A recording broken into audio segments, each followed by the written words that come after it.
Ако ти в течение на деня обръщаш внимание предимно на това, което не си направил, не си получил, не си чул от хората около теб и се чувстваш зле от това, то със сигурност страдаш от така нареченото хронично недоволство.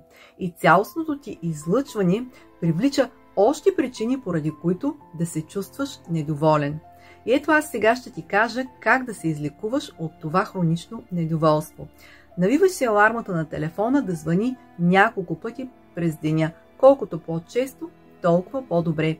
И всеки път, когато звънни, се опитваш да се сетиш за хубавите неща, които са ти се случили през последния отрязък от време. Със сигурност можеш да намериш такива. Че си се наспал добре, че си направил сутрешната гимнастика, че красивата съседка от среща ти се усмихнала и така нататък. Постепенно ти ще свикнеш, ще обръщаш внимание на хубавите неща в твоето ежедневие и тогава цялостното ти излъчване ще се промени от негативно в позитивно. И аз ти обещавам, че чудесата бързо ще започнат да нахлуват в твоя живот.